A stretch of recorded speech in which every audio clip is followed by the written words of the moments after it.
Friends, good morning. 3 நாளாக நான் செடிகளுக்கு தண்ணியே கொடுக்கலங்க. தண்ணி கொடுக்காம செடியெல்லாம் காலையில் போய் பார்க்கும்போது வாடி போய் கிடந்துச்சு. அம்மா எனக்கு கொஞ்சம் தண்ணி கொடுங்கன்னு கேட்குறப்போ இருந்துச்சு. என்ன பண்ணிட்டேன், சரி ஓகே இன்றைக்கி காலையிலேயே போயிட்டு எல்லாத்தையும் க்ளீன் பண்ணி தண்ணியெல்லாம் ஊற்றிட்டு செடிகளை பார்த்தா ரொம்ப ஆரோக்கியமாக ஃப்ரெஷ்ஷாக தெரிஞ்சிச்சு. சரி, இந்த வாட்டர்மெலன் நான் போட்ட கொடியில் வந்து ஒரே ஒரு வாட்டர்மெலன் மட்டும்தாங்க காய்ச்சிருந்துச்சு. கொடி தான் இருக்குது, எல்லாம் இலை எல்லாமே காஞ்சி போச்சு. சரி ஓகே, இது வந்து நல்லா சேஃபாக எவ்வளோ மறைச்சி வச்சுருக்கேன் பாருங்கள். இங்கே பாருங்கள், அந்த காம்பை விட்டே கீழே விழுந்துருச்சு. அப்போ பழுத்துருச்சுன்னு சொல்லிட்டு எடுத்து வச்சுட்டு பார்த்தா இது நல்லா ஒரு கூம்பு ஷேப்பில் இருக்க மாதிரி இருந்துச்சு.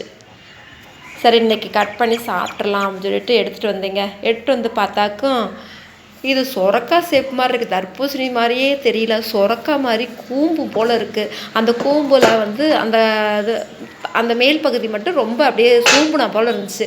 சரி இன்றைக்கி கட் பண்ணி பார்த்துடலாம்னு சொல்லிட்டு சூம்புன இடத்த மட்டும் கட் பண்ணிவிட்டு போட்டுட்டேங்க. சரி இன்றைக்கி கட் பண்ணி பார்த்துடலாம், வாங்க பார்க்கலாம்.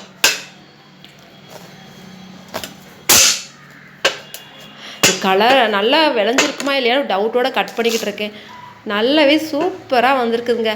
ஒரே செடிக்கு ஒரு காய் மட்டும்தான் காய்ச்சிருச்சு, அதுலேயுமே நல்லாவே இருந்துச்சு. ஒரே சந்தோஷம்.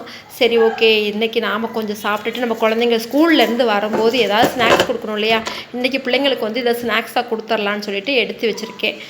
நான் கொஞ்சம் சாப்பிட்டுட்டு டேஸ்ட் பண்ணேன். சூப்பர் அல்டிமேட்டுங்க. பிடிச்சா லைக் பண்ணுங்கள், ஷேர் பண்ணுங்கள். தேங்க்யூ.